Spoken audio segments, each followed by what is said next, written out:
ଏ ଟୁକୁନା ସକାଳୁ ସକାଳୁ କୁଆଡେ ଯାଉଛୁ ରେ? ହଗିବାକୁ ଯାଉଛି। ଆସୁନୁ ପଛ ସଫା କରିବୁ। ଗଞ୍ଜୁଡୁ କାମ ଧନ୍ଦା କିଛି ନାହିଁ। ତୁ ଆଗ କହ, ତୁ ଏଠି ବସି କିସ କରୁଛୁ ବେ? ନା ବେ କିଛି ନାହିଁ, ଏମିତି ବସିଛି। ହଁ ମୁଁ ଜାଣିଛି ତୁ କେନେ ଏଠି ବସିଛୁ। ସେଇ ହରିଆ ଝିଅ ରୂପା ସକାଳୁ ସକାଳୁ ଟ୍ୟୁସନ ଯାଏ, ତାକୁ ଲାଇନ ମାରତେ ଏଠି ବସିଛୁ ନା ବେ? ନୁଙ୍ଗୁରା କେହିକା। ହଉ ହଉ ମୁଁ ଯାଏ, ଟାଇମ ହେଲାଣି, ଇଣ୍ଟରଭ୍ୟୁ ପାଇଁ ଡେରି ହେଇଯିବ।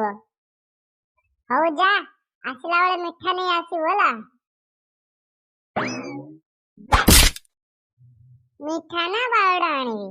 କି ବେ ତୋର ବାପା ମା ତୋକେ ଏତିକି ଶିଖେଇ ନାହାନ୍ତି କିଏ ଭଲ କାମରେ ଗଲେ ତାକୁ ବେଷ୍ଟ ଅଫ ଲକ୍ କହିତେ ହବ ବୋଲି? ହଉ ହଉ ବେଷ୍ଟ ଅଫ ଲକ୍, ଯା ଏବେ ନହେଲେ ଡେରି ହେଇଯିବ। May coming sir? Yes, yes, coming. Sit down. ଧନ୍ୟବାଦ ସାର୍। କଣ କିରେ ଏତିକି ଶିଷ୍ଟାଚାର ଶିଖିନୁ? ଫାଷ୍ଟ ଗୁଡ ମର୍ଣ୍ଣିଂ କହିବାକୁ ହବ ବୋଲି।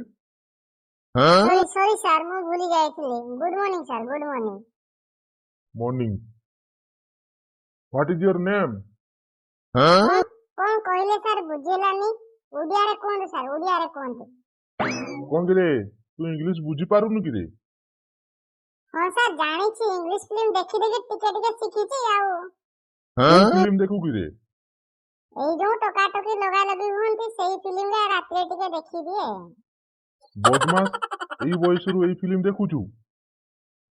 ସାର୍ ଏଇ ବୟସରେ ଦେଖିବି ତ ଆଉ କଣ ବୁଢା ହେଲେ ଦେଖିବି? ନାଇଁ ନାଇଁ, ଆପଣ କଣ ମୋ ବୟସରେ ଥିଲାବେଳେ ଏମିତି ଭିଡିଓ ଦେଖନ୍ତିନି କି? ହଁ ମୁଁ ବି ଦେଖେ, ମନ ହେଲେ କେବେ କେବେ ଟିକେ ଟିକେ ଦେଖିଦିଏ, କିନ୍ତୁ ତୋ ପରି ସବୁଦିନ ଦେଖେନି, ବୁଝିଲୁ? ଅଭଦ୍ର କେହିକା। ହଉ ହେଲା, ମୁଁ ଅଭଦ୍ର, ଆପଣ ଭାରି ଭଦ୍ର। ଏବେ ଖୁସି ତ? ଶଳା ପେଟୁଆ ବୁଢା ବେଶୀ ଭଦ୍ର ଦେଖେଇ ହଉଛି। ଇଣ୍ଟରଭ୍ୟୁ ଦେବାକୁ ଆସିଛି, ନହେଲେ ପିଟିକି ତା ଟାକୁଟା ଫଟେଇ ଦେଇଛି ଆଜି। ନାଇଁ ନାଇଁ, କଣ କହିଲୁ କିରେ? ନାଇଁ ସାର୍ କିଛି ନାହିଁ କିଛି ନାହିଁ। ସାର୍ ବେକାରିଆ କଥା ବନ୍ଦ କରନ୍ତୁ, ମୋର ଇଣ୍ଟରଭ୍ୟୁ ନିଅନ୍ତୁ ଜଲ୍ଦି। ମୋର ବହୁତ କାମ ଅଛି। ଇଣ୍ଟରଭ୍ୟୁ ସାରି ମୋ ମାଣ୍ଡକୁ ଦେଖତେ ଯିବି। ତୁମର ଇଣ୍ଟରଭ୍ୟୁ ସରିଗଲା, ତୁମେ ଯାଅ ଏବେ। ହଁ ମୋର ଇଣ୍ଟରଭ୍ୟୁ କେତେବେଳେ ନେଲ କି? ସରିଗଲା କହୁଛ ଯେ? ହଁ ମୁଁ ତୁମର ଏଇ କଥାରେ ତୁମର ସବୁ ଜାଣିପାଇଲି, ଯାଅ ଏଠୁ ପଳାଅ। ସାର୍ ମୁଁ ପାସ୍ ହେଲି ନା ଫେଲ୍ ହେଲି?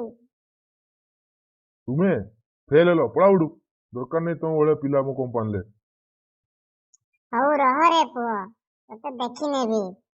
ମତେ ରିଜେକ୍ଟ କଲୁ ନାଇଁ?